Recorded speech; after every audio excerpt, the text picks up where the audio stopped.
Peter Obi, the former Anambra State Governor and last presidential candidate of the Labour Party in the Nigeria 2023 general elections, has insisted that the three brothers among the 12 persons that died as a result of fire that engulfed the 25-story building of Great Nigeria Insurance House Plaza at Balogun Market in Lagos Island on Christmas Eve, called for help for days with no emergency response from the government under the leadership of President Bola Ahmed Tinubu, saying, the three siblings, Mr. Stephen Onyeka Omatu aged 40, Mr. Casmir Nnabuike Omatu aged 39, and Mr. Collins Kenechukwu Omatu aged 37, for days, sent distressing pleas for help while trapped in the building, yet there were no emergency services to rescue them. Several days passed in the rubble before their bodies were finally recovered, several days of unanswered calls, of a system that failed them at the moment they needed it most.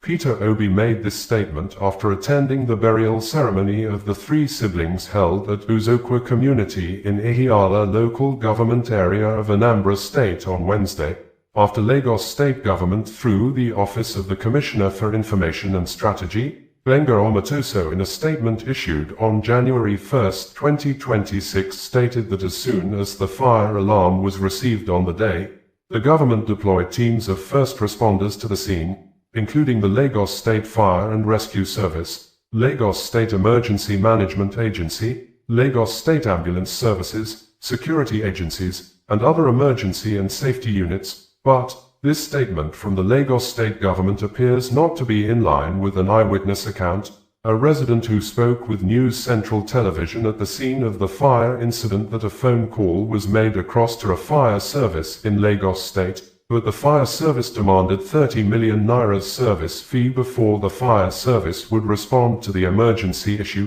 The resident added that if the fire service had responded on time, the entire building would have been saved, probably with no life lost, because the fire was only at a single floor when the fire service was called.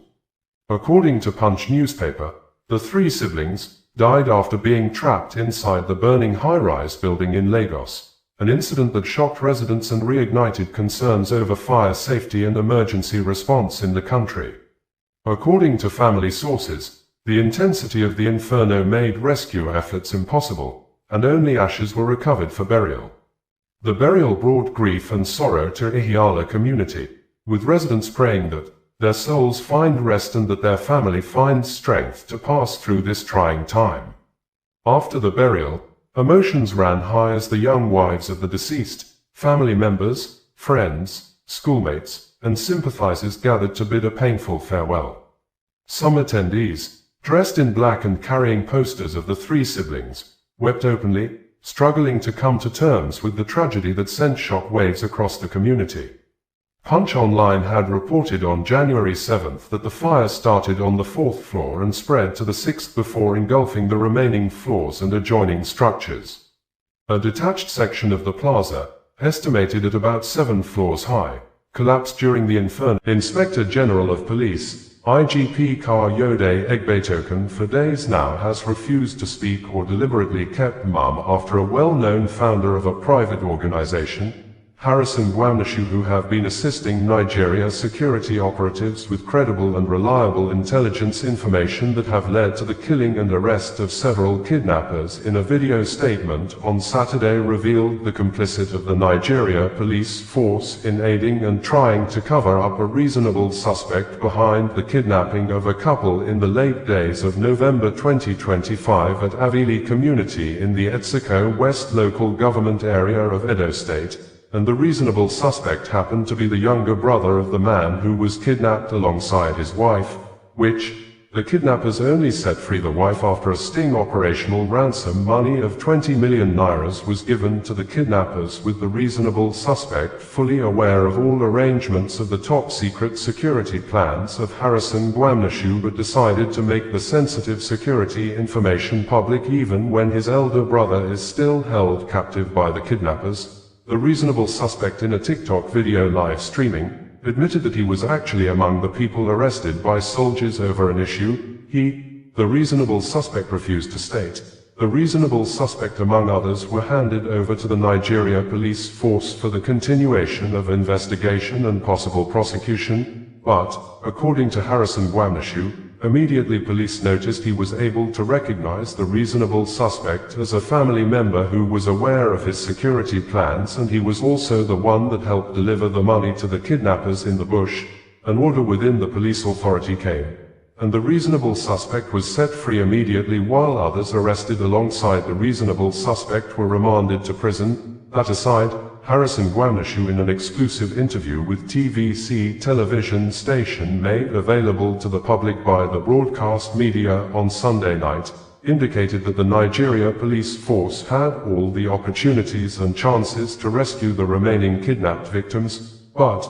the police deliberately refused to go into the bush, with the police saying that the kind of intelligence information he had provided is an archaic style of intelligence gathering. This, according to Harrison Gwamnishu, forced him to show the police video evidences of how his style of intelligence has aided successful offensive operation against kidnappers, but all his explanations went on deaf ears. Even when for days, the tracking devices he added to the special money he mixed with the original money given to the kidnappers as ransom was still showing the exact location of the kidnappers and other useful information that could have enabled the police mobilize and rescue the remaining kidnapped victims. According to the reasonable suspect, Harrison Gwamnishu was actually contacted to help capture the kidnappers. This statement probably indicated that he ought not to be surprised that some original money was removed from the bag by Harrison Gwamnishu, except he can explain better how he expected Harrison Gwamnishu to capture the kidnappers without acting intelligently. Harrison Gwamnishu had said that the reasonable suspect came with the money with a lot of young people who were with him in the hotel.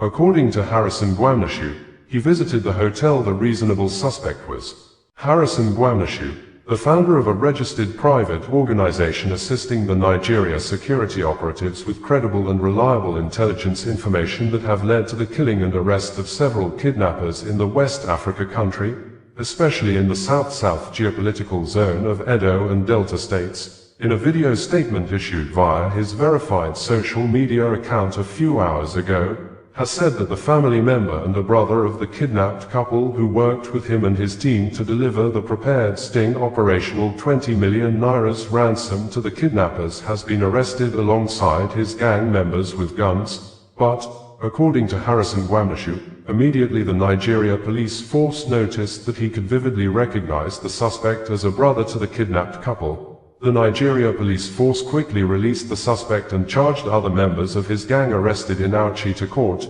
even when the kidnapping involving the suspect's brother and wife is generating more reactions after the wife was set free by the kidnappers, while the husband, who is the suspect's brother, is still held in captivity till date by the kidnappers, since both were kidnapped in their home at Avili village in the Etsiko West local government area of Edo State in late days of November 2025. According to Harrison Gwamnishu, before the ransom money was delivered to the kidnappers inside the bush, the kidnappers made a phone call to the arrested and quickly set free suspect to give him the exact location to drop the money. He was surprised to hear one of the kidnapped victims, the husband still with the kidnappers, begging his brother, who is currently seen as the suspect behind the kidnapping, to forgive him if he has done anything wrong to him. The pleading shocked him, but Harrison said he decided to act as if he never heard anything.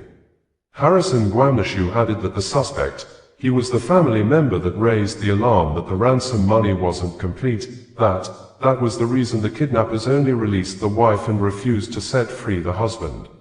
Stating clearly that everyone who participated in taking the money to the kidnappers affirmed that the kidnappers never counted the money. That even if the kidnappers had counted the money, he prepared the money specially by only scattering the tracking devices on the dummy Naira notes that looked like original Naira notes in a manner that made the whole money complete. The family member who delivered the ransom to the kidnappers and some of his gangs were arrested with guns in Auchi by soldiers. The soldiers handed them over to Auchi Area Command. Auchi Area Command transferred them to Anti-Cultism Unit SCID Benin, and along the side, an order came that the boy should be released. Other people with him were charged to court and sent to prison.